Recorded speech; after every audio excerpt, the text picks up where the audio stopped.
भाग्य का लिखा नहीं बदल सकता। किसी एक गांव में बहुत ज्ञानी पंडित रहा करता था। पंडित आजू बाजू के सारे ही गांवों में बहुत प्रख्यात था और इसी वजह से धनवान भी था। वो पंडित का परिवार ज़्यादा बड़ा तो नहीं था, लेकिन पंडित अपनी पत्नी के साथ अपने बहुत बड़े घर में अकेला रहता था, क्योंकि पंडित को कोई बेटा नहीं था। एक बेटी थी जिसका विवाह पास के गांव वाले एक श्रीमंत लड़के से हो चुका था। पंडित ने शादी से पहले अपने होने वाले दामाद की अच्छे से जांच पड़ताल की थी और अपनी बेटी का भविष्य भी ठीक से पढ़ा था। तब जाकर उसने बेटी की शादी की थी, लेकिन चंद सालों में ही पंडित का दामाद बुरी आदतों के चंगुल में फंस गया। जुआ और शराब की बुरी लत ने उन्हें सड़क पर लाकर रख दिया था। अपने बेटी की ऐसी दुर्दशा देखकर पंडित की पत्नी काफ़ी दुखी होती थी और अक्सर पंडित को कहा करती थी कि तुम जाकर उनकी मदद कर आओ। पंडित हमेशा अपनी बीवी को ये कहकर उनकी मदद करने के लिए मना कर देता था कि अभी कुछ समय तक उनका बुरा वक्त चलना है। हम चाहे कितनी ही कोशिश कर लें, जो उनके नसीब में नहीं है वो उन्हें नहीं मिल पाएगा। पंडित की ऐसी बातों से उसकी पत्नी काफ़ी दुखी हो जाया करती थी और मन ही मन सोचती थी कि कैसा स्वार्थी पिता है, अपनी बेटी को इतने कष्टों में देखकर भी उसकी मदद करने के लिए मना करता है। आखिर भगवान ने जो इतना सारा धन धान्य दिया है उसका क्या करेंगे? हमें कोई और औलाद तो है ही नहीं ले देकर एक मेरी बेटी ही है और उसके लिए भी कुछ नहीं करेंगे तो किसके लिए करेंगे? तो पंडित ऐसा नहीं सोचता था।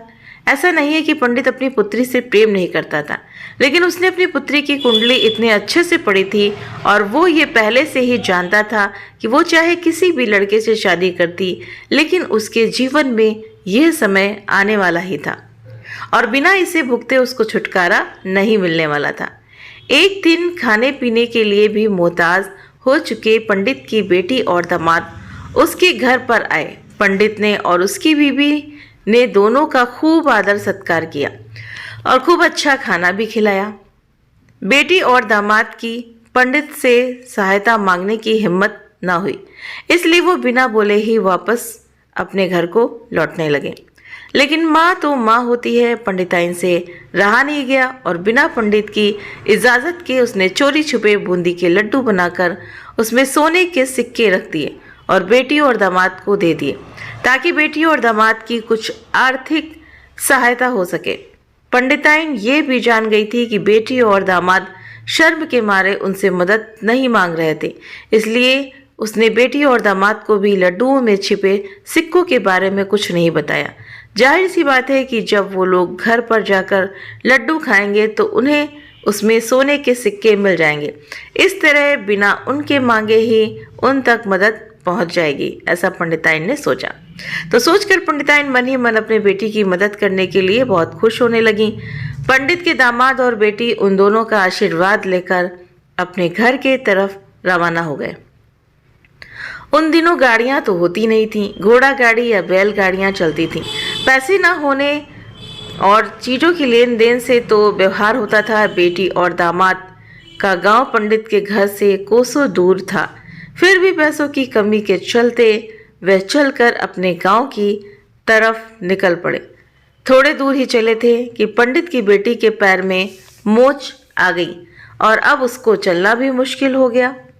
पंडित के दामाद ने जब देखा कि उसकी बीवी अब बिल्कुल चलने में सक्षम नहीं है, तो उसने एक टांगा अपने घर तक किराए पर ले लिया। दोनों पति पत्नी टांगे में बैठकर घर तक पहुंच गए, लेकिन टांगे वाले को देने के लिए उनके पास पैसे नहीं थे। इसलिए पंडिताइन ने जो बूंदी के लड्डू उन्हें दिए थे वही उन्होंने क्या किया कि किराए के तौर पर उस टांगे वाले को दे दिए। तो टांगे वाला बूंदी के लड्डू को लेकर वहां से चला गया। टांगे वाला अपने घर की तरफ जा रहा था, तब उसे एक हलवाई की दुकान दिखी। उसने सोचा कि थोड़े से बूंदी के लड्डुओं से मेरे घर के लोगों का पेट थोड़ी भरने वाला है। इससे अच्छा है कि मैं इन बूंदी के लड्डुओं को बेचकर उनसे कुछ चावल खरीद लेता हूँ। टांगे वाले ने बूंदी के लड्डू हलवाई को बेच दिए। जिस गांव में वो हलवाई रहता था, उसी गांव में एक आदमी ने अपने घर पर पूजा रखी थी और उसी पंडित को उस पूजा के लिए बुलवाया था। पूजा में लगने वाले प्रसाद के लिए उस आदमी ने उसी हलवाई से बूंदी के लड्डू लिए जहां पर उस टांगे वाले ने बेचे थे। हलवाई ने भी उस आदमी को टांगे वाले से खरीदे हुए लड्डू ही पहले दिए ताकि वो खराब ना हो जाए, क्योंकि वो नहीं जानता था कि ये लड्डू कब बने हैं। पूजा खत्म होने पर दक्षिणा और बूंदी के लड्डू लेकर जब पंडित अपने घर आया और खाना खाने बैठा तो प्रसाद में लाए बूंदी के लड्डू खाते वक्त लड्डू से सोने का सिक्का निकला। इस घटना को देखकर पंडिताइन की आंखों से आंसू बहने लगे।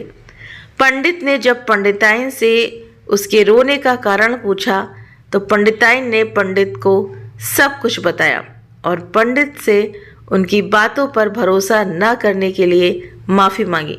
पंडित ने पंडिताइन के आंसू पोंछे और कहा कि तुम्हारी तरह मैं भी हमारी बेटी को बहुत प्रेम करता हूँ, लेकिन अगर हम उसकी अब मदद करते हैं तो दामाद हमसे हमेशा ऐसे ही मदद की अपेक्षा रखेगा और अपनी बुरी आदतों को कभी भी नहीं छोड़ेगा। पंडिताइन भी अब पंडित की बातों से सहमत हो गई। 2-3 महीने बीत गए। पंडित के दामाद और बेटी फिर से एक बार उसके घर आए और इस बार उनकी परिस्थिति पहले से बेहतर थी, क्योंकि पिछली बार खाली हाथ जाने के बाद दामाद ने नया काम शुरू किया था और अपनी सारी बुरी आदतें भी छोड़ दी थी। तो इस कहानी से हमें यही सीख मिलती है कि नसीब का लिखा नहीं बदलता। ये कहानी आपको कैसी लगी तो प्लीज़ आप मुझे ज़रूर से ज़रूर बताइएगा। और नसीब इंसान का कहते हैं कि बदला नहीं जा सकता, लेकिन अगर हम मेहनत करते हैं और अच्छा काम करते हैं तो कहते नहीं हैं कि हम अपनी किस्मत की रेखाएं भी बदल सकते हैं। लेकिन अगर हम हाथ पर हाथ रख कर बैठे रहेंगे, कुछ करेंगे धरेंगे नहीं, तो क्या हमारा नसीब बदलेगा? नहीं बदल सकता है। अगर आपके पास कुछ नहीं है, जैसे इनके दामाद और बेटी की परिस्थिति ऐसी हो गई थी कि वो कुछ नहीं करते थे, लेकिन अगर उन्होंने सोचा ना कि हमें कुछ करना है, अगर कर लिया तो देखिए उनकी परिस्थिति धीरे धीरे परिस्थितियाँ सुधरती हैं। क्योंकि आज जिसके पास धन है वो कल जा भी तो सकता है। मैंने ऐसे ऐसे धनवानों को देखा है जो कि वो रोड पर आ गए हैं, और मेहनती लोगों को ऐसा भी देखा है कि आज वो शिखर पर भी पहुंच गए हैं। तो उम्मीद करते हैं कि ये कहानी आपको पसंद आई होगी। अगर ये कहानी आपको पसंद आई हो तो वीडियो को लाइक करें, चैनल पर पहली बार है तो सब्सक्राइब करना ना भूलें। आप अपने प्यारे प्यारे कमेंट्स भी इस वीडियो के बारे में करके मुझे ज़रूर से ज़रूर बताइए। और क्या आप इस बात से सहमत हैं कि क्या किस्मत की रेखा बदली जा सकती है कि नहीं बदली जा सकती है? तो प्लीज़ आप इसके लिए कमेंट करें। आप सभी के सहयोग के लिए बहुत बहुत धन्यवाद। Thank you.